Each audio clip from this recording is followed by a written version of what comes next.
Tetapi yang membanggakan adalah bahwa itu dilakukan oleh anak-anak, oleh generasi muda. Jadi kami membayangkan bahwa di masa depan kita akan punya kader-kader yang sangat luar biasa untuk yang lebih peduli terhadap pengolahan sampah ini.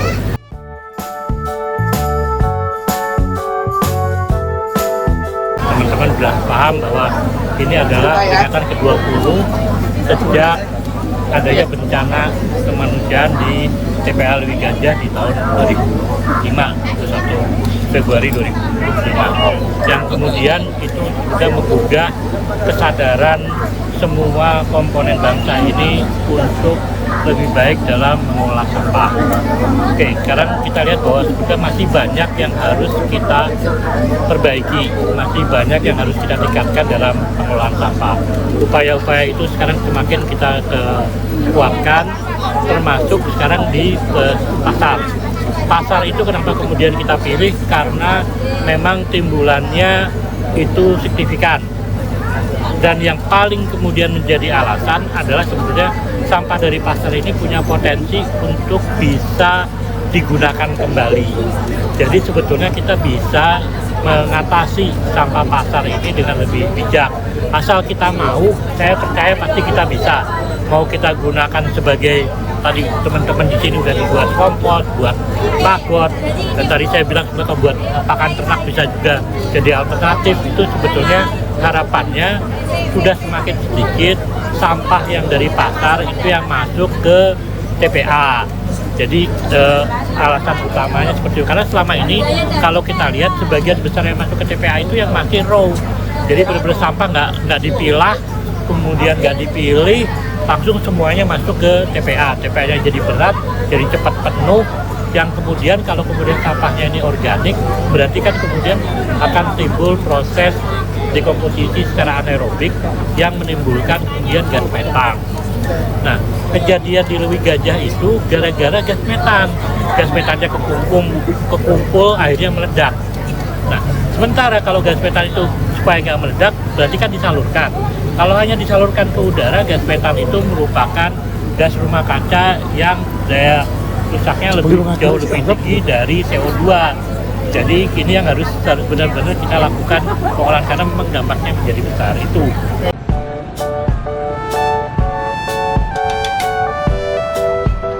Cara aksi bersih-bersih pasar, sama-sama kita kepalkan tangan. Begini, tadi saya sampaikan sebelum saya membacakan sambutan dari Pak Menteri LH bahwa Surabaya ini sudah punya tradisi sebagai pionir, sebagai pelopor pengolahan sampah sejak dulu. Nah, tadi juga kita lihat bahwa ada inisiatif yang dilakukan bahkan oleh anak-anak sekolah yang menurut saya luar biasa, yang tidak hanya kemudian menunjukkan ada peran masyarakat untuk bisa mengurai pengolahan sampah ini. Tetapi yang membanggakan adalah bahwa itu dilakukan oleh anak-anak, oleh generasi muda. Jadi kami membayangkan bahwa di masa depan kita akan punya kader-kader yang sangat luar biasa untuk yang lebih peduli terhadap pengolahan sampah ini. Nah, sekarang terkait dengan di pasar Keputaran ini, kita melihat bahwa setelah sampah itu dikumpulkan, kemudian ada upaya untuk memilah di TPS, kemudian ada upaya untuk menggiling, mencacah sampah-sampah itu untuk lebih siap dilakukan proses selanjutnya, baik untuk kompos maupun untuk pagot.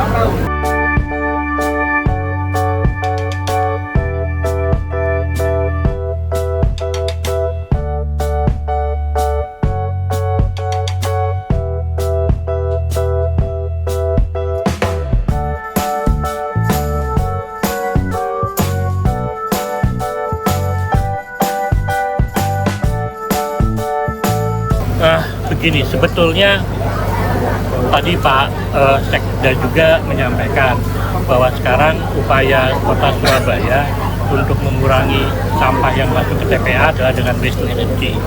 Sekarang baru 1.000 ton per hari. Padahal saya dapat penjelasan jumlah timbulan sampah Surabaya saja itu 1.700-1.800 ton. Belum kalau dilihat sekitar Surabaya, Gresik, Sidoarjo, segala begitu menjadi lebih besar, sehingga kemungkinan bahwa kebutuhan untuk adanya penambahan waste to energy menjadi penting. Nah, memang kemudian waste to energy itu butuh pendanaan. Yang kemudian kita pikirkan ini dicoba Pak di beberapa, seperti misalnya Lewok Nangka yang di Jawa Barat dan juga Bantar Gebang, itu dengan pola pendanaan carbon credit. Jadi investor itu menginvestasikan untuk waste to energy, nanti kemudian dibayarnya itu pakai carbon credit.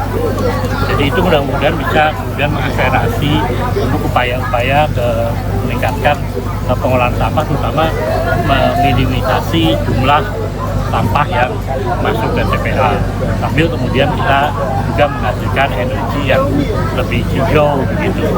Itu yang kemudian nanti kita upayakan bersama. Mudah-mudahan proyek percontohan yang di Lewok Nangka dan di Bantar Gebang bisa jalan, sehingga kemudian bisa direplikasi ke daerah-daerah termasuk Surabaya. Surabaya itu yang paling keren ya adalah karena bersedia mengambil sebagian dari APBD-nya sebagai tipping fee. Itu yang kendala besar untuk daerah lain punya kegiatan atau pengolahan di Surabaya.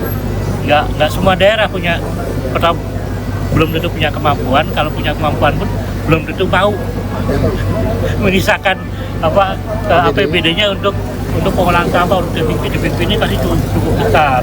Nah, itu yang kemudian nanti kita coba replikasi. Tapi tadi yang paling ini adalah dengan karbon. Jadi mudah-mudahan kita bisa berhasil, dan mudah-mudahan banyak investor yang bersedia untuk ini, dan investornya pasti dari investor dari luar, karena kemudian mereka itu mengharapkan mendapatkan kredit karbon itu untuk pemenuhan national contribution negara masing-masing.